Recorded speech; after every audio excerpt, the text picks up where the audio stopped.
আসসালামু আলাইকুম বন্ধুরা। জাতীয় বিশ্ববিদ্যালয়ের অনার্স ডিগ্রি মাস্টার্স ভর্তির ক্ষেত্রে অনেকেই ভর্তির যেই মাইগ্রেশন আছে সেই বিষয়টি নিয়ে অনেকেই সঠিক তথ্য জানেন না এবং আপনি ধরেন আপনি পছন্দের কোনো সাবজেক্ট পেলেন না, এখন আপনি কি করবেন এই সিদ্ধান্ত নিতে পারছেন না।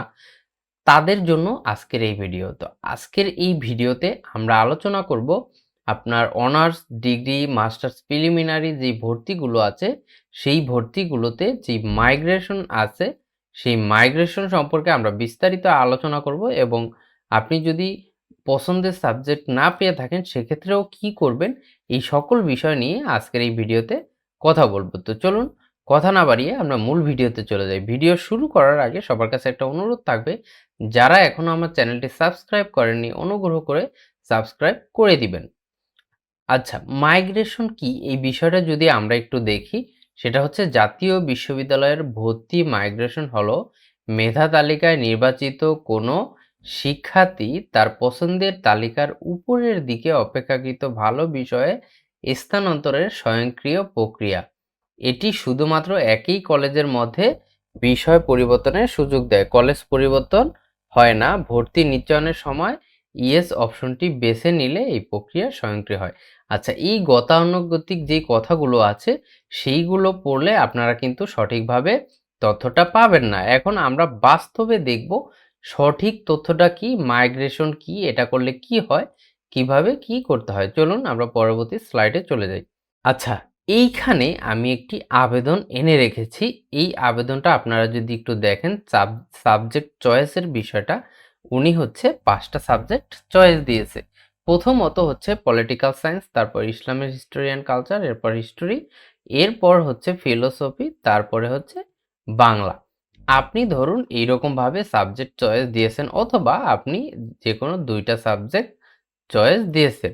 তো সেক্ষেত্রে আপনার ক্ষেত্রে মাইগ্রেশন কিভাবে কাজ করবে সেটা আমরা দেখব। ধরুন এইটা আপনার আবেদন, আপনি এইরকমভাবে সাবজেক্ট চয়েস দিয়েছেন। এখন আপনি এই ৪ নম্বরে ফিলোসফি এই সাবজেক্টটা ১ম মেধা তালিকায় ভর্তির জন্য মনোনীত হয়েছেন।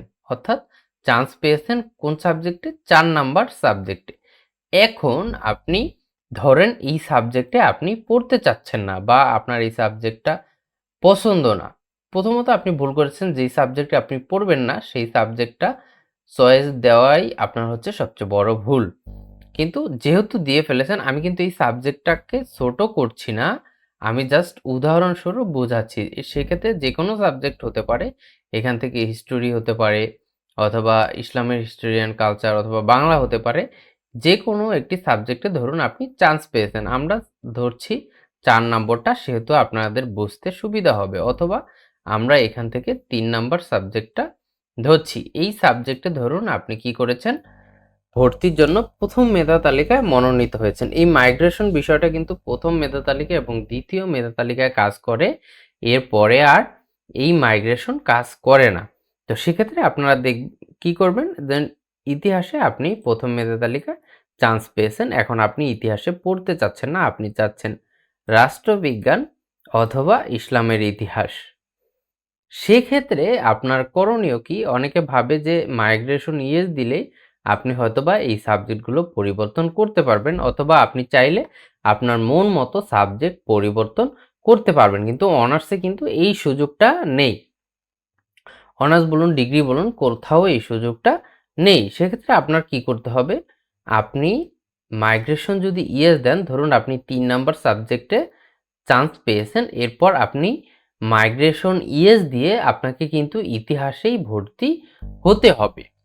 আপনি কিন্তু মাইগ্রেশন ইয়েস দিলেন, ইয়েস দিয়ে এই ইতিহাস সাবজেক্টে আপনাকে টাকা জমা দিয়ে, আপনার ফি জমা দিয়ে চূড়ান্ত ভর্তি হতে হবে। হওয়ার পরে যদি রাষ্ট্রবিজ্ঞান বা ইসলামের ইতিহাসে কোনো কারণে অনেক স্টুডেন্ট ভর্তি হয় না, অনেকে আপনার ধরুন ইসলামের ইতিহাস তার পছন্দ না, সে আবার পরবর্তীতে রিলিজ স্লিপে আবেদন করবে, এজন্য সে ভর্তি হলো না। সেক্ষেত্রে এখানে ধরুন 10টা সিট ফাঁকা আছে আর এখানে 3টা সিট ফাঁকা আছে। 13টা সিট খালি আছে। ধরুন এইটা খালি রয়ে গেল। সেক্ষেত্রে আপনার ক্ষেত্রে যদি এই ইতিহাসে ধরুন আরও বেশ কিছু স্টুডেন্ট ভর্তি হয়েছে যাদের যে জিপিএ সেটা কিন্তু আপনার থেকে বেশি। তো সেই ক্ষেত্রে কিন্তু আপনি এই এই পলিটিক্যাল সায়েন্স অথবা ইসলামের ইতিহাসে চান্স পাবেন না। যদি আপনার যে জিপিএ এবং হচ্ছে পরীক্ষার ফলাফল এই ২ টা মিলে এই ১৩ জনের থেকে বেশি হবে, তখন আপনার মাইগ্রেশন হয়ে অটোমেটিক যদি রাষ্ট্রবিজ্ঞানের সিট খালি থাকে রাষ্ট্রবিজ্ঞানে চলে যাবে অথবা ইসলামের ইতিহাসে চলে যাবে। আর ইসলামের ইতিহাসে চলে গেলে আপনার এই ইতিহাসের ভর্তি অটো বাতিল হয়ে আপনার এই ইসলামের ইতিহাস অথবা পলিটিক্যাল সায়েন্সে যদি সিট ফাঁকা থাকে সেক্ষেত্রে এখানে আপনার ভর্তি কনফার্ম হয়ে যাবে। আর এই ভর্তি কনফার্ম হলেই কিন্তু আপনার একটা অনলাইন যে অ্যাডমিশন ফর্ম আছে সেটা ডাউনলোড করে আপনাকে যেই বিভাগে আপনি যাবেন সেই বিভাগে জাস্ট জমা দিয়ে আসবেন। সেই বিভাগে জমা দিয়ে আসলে হবে। বাকি কাগজপত্র, ডকুমেন্ট এইগুলো ডিপার্টমেন্ট ওই ইতিহাস ডিপার্টমেন্টের থেকে নিয়ে নিবে। এখন আসেন, যদি কোনো কারণে এই সাবজেক্টটা পরিবর্তন না হয় সেক্ষেত্রে আপনাকে কিন্তু এই ইতিহাসেই ৪ বছরের অনার্স শেষ করতে হবে। আপনার আর কোনো সাবজেক্ট পরিবর্তনের সুযোগ নাই। ক্লিয়ার আমার কথা? এখন হচ্ছে অনেকে ভাবেন যে আপনি যদি মাইগ্রেশন দেন সেক্ষেত্রে পিছনের সাবজেক্টগুলোতে যাবে। এটা সম্পূর্ণ ভুল। আপনি যদি মাইগ্রেশন ইএস দেন, যেমন ইতিহাস পেয়েছেন ৩ নাম্বারে, আপনার পছন্দ ক্রম অনুযায়ী ১ম দিকে যাবে। অর্থাৎ আপনি যদি বাংলা পেয়ে থাকতেন, বাংলাতে আপনি ভর্তি হতেন, সেক্ষেত্রে মাইগ্রেশন দিলে ১ম এ আপনার ওরা ফলো করত রাষ্ট্রবিজ্ঞান, না পেলে ইসলামের ইতিহাস, তারপর না পেলে ইতিহাস, তারপর না পেলে ফিলোসফি। যদি না পান তাহলে বাংলাতেই আপনার ভর্তি বহাল থাকবে। আর ইতিহাসে যদি আপনি ভর্তি হয়ে থাকেন সেক্ষেত্রে এই ইসলামের ইতিহাস অথবা রাষ্ট্রবিজ্ঞানের সিট খালি থাকলে যাবে, কিন্তু আপনার পিছনের দিকে আসবে না। আপনি যেখানে ভর্তি হয়েছেন তার পছন্দক্রম অনুযায়ী সামনের দিকে যাবে, কিন্তু পিছনের দিকে কিন্তু যাবে না।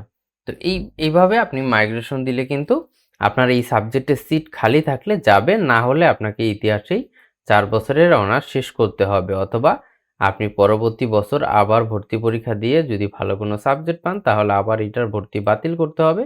বাতিল করে দেন হচ্ছে আপনাকে ভর্তি হতে হবে আবার নতুন সাবজেক্টে। আর যদি একবার ভর্তি হয়ে যান সেক্ষেত্রে আপনার কিন্তু আর এই মাইগ্রেশনে যদি সাবজেক্ট পরিবর্তন না হয় সেক্ষেত্রে সাবজেক্ট পরিবর্তন করার কোনো অপশন নেই। আচ্ছা, এরপরে আমরা দেখব যারা হচ্ছে নিজের পছন্দ অনুযায়ী সাবজেক্ট পাননি তারা কি করবেন, তাদের জন্য করণীয় কি? আপনার জন্য ২ টা অপশন আছে। ১ম অপশনটা হচ্ছে আপনি এখন আর ভর্তি হবেন না। আপনি যেই সাবজেক্টে চান্স পেয়েছেন আপনি সেই সাবজেক্টে পড়তে যাচ্ছেন না, তাহলে সেই সাবজেক্টে আর ভর্তি হবেন না।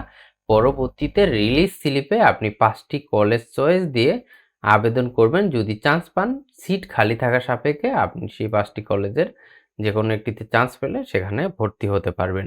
এইটা হলো একটা অপশন। আর ২য় নাম্বার অপশন হচ্ছে মাইগ্রেশন দিয়ে ভর্তি হওয়া। আপনি মাইগ্রেশন দিয়ে ভর্তি হবেন। যদি মাইগ্রেশনে আপনার সাবজেক্টটা পরিবর্তন হয় তাহলে হলোই, কিন্তু যদি না হয় সেক্ষেত্রে আপনাকে কিন্তু যেই সাবজেক্টে আপনি ইতিপূর্বে ভর্তি হবেন মাইগ্রেশন ইএস দিয়ে সেই সাবজেক্টে কিন্তু আপনার অনার্স শেষ করতে হবে। এজন্য যেই সিদ্ধান্তই নিবেন নিজের সাথে এবং পরিবারের সাথে বুঝে তারপর নিবেন। কারো কথায় কান দিয়ে কিন্তু ভুল সিদ্ধান্ত নিবেন না। তো আশা করি মাইগ্রেশন সম্পর্কে এবং আপনার সাবজেক্ট না পেলে সেক্ষেত্রে কি করবেন এই সকল বিষয়ে কিন্তু বিস্তারিত ধারণা পেয়েছেন। আর এই মাইগ্রেশনের ফলাফল কবে দিবে? মাইগ্রেশনের ফলাফল হচ্ছে ২য় মেধার সাথে প্রকাশিত হবে। আর ২য় মেধার যেই মাইগ্রেশন সেটার ফলাফল আবার প্রকাশ হবে পরবর্তীতে জাতীয় বিশ্ববিদ্যালয় নোটিশ দিলে তারপরে প্রকাশিত হবে। তো আমাদের সাথে থাকার জন্য অসংখ্য ধন্যবাদ। আমাদের চ্যানেলটি সাবস্ক্রাইব করে দিবেন এইরকম আরও ইনফরমেটিভ ভিডিও পাওয়ার জন্য। তো দেখা হচ্ছে পরবর্তী কোনো ভিডিওতে। ততক্ষণ ভালো থাকুন, সুস্থ থাকুন। আসসালামু আলাইকুম।